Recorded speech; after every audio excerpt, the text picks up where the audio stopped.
ত্রয়োদশ জাতীয় সংসদ নির্বাচনে বিএনপির নিরঙ্কুশ সংখ্যাগরিষ্ঠতায় আনন্দে ভাসছেন প্রবাসীরা। দীর্ঘ ৫৪ বছর পর প্রবাসে থেকে পোস্টাল ব্যালটের মাধ্যমে নিজের পছন্দের প্রার্থী কিংবা দলকে ভোট দিতে পারা এই উচ্ছ্বাসে যোগ দিয়েছে ভিন্ন মাত্রা।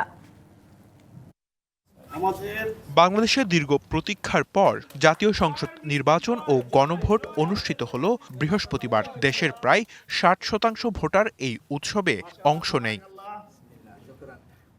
এবারই প্রথম এই উৎসবে সরাসরি অংশ নিতে পেরেছেন বিরাট অঙ্কের প্রবাসী। পোস্টাল ব্যালটে ভোট দিয়েছেন তারা, তাই তাদের মধ্যে ফলাফলের অপেক্ষাও ছিল বেশ। সৌদি আরবের জেদ্দায় একজোট হয়ে প্রতিটি মুহূর্তের আপডেট নিয়েছেন তারা। একে একে বিএনপির প্রার্থীরা বিজয়ী হচ্ছে খবর পেয়ে উল্লাসে মেতে ওঠেন তারা।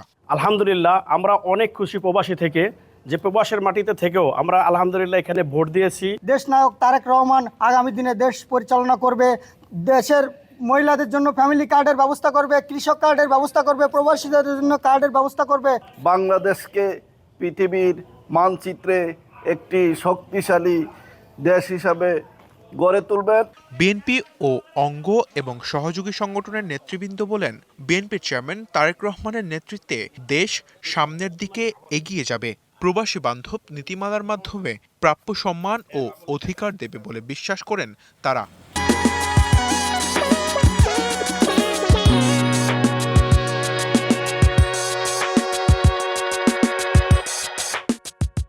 আজকে আমরা স্বেচ্ছাসেবক দলের পক্ষ থেকে নির্বাচন উপলক্ষে বিজয় উপলক্ষে একত্রিত হয়েছি। স্বেচ্ছাসেবক দল এবং আমরা আজকের বিজয়ী 17 বছরের অপেক্ষা এবং 17 বছর পরে আমাদের জয়। প্রবাসীদের একটাই দাবি, ভবিষ্যতে যেন আমাদের প্রবাসীদেরকে বাংলাদেশ সরকার তথা জনাব তারেক রহমান মূল্যায়ন করেন।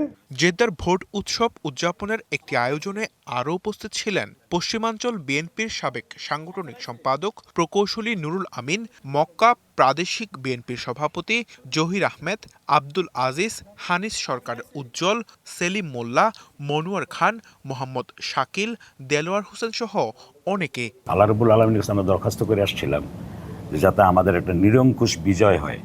আল্লাহ রাব্বুল আলামিন আমাদের দোয়া কবুল করছেন। প্রধানমন্ত্রী হয়ে উনি বাংলাদেশকে ইনশাআল্লাহ সিঙ্গাপুরের রুট মডেল হিসাবে তৈরি করবে, এটাই আমাদের প্রবাসীদের আশা ইনশাআল্লাহ।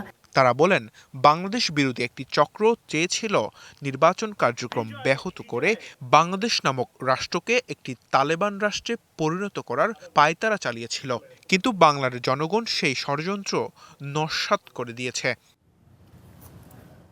DBC news desk.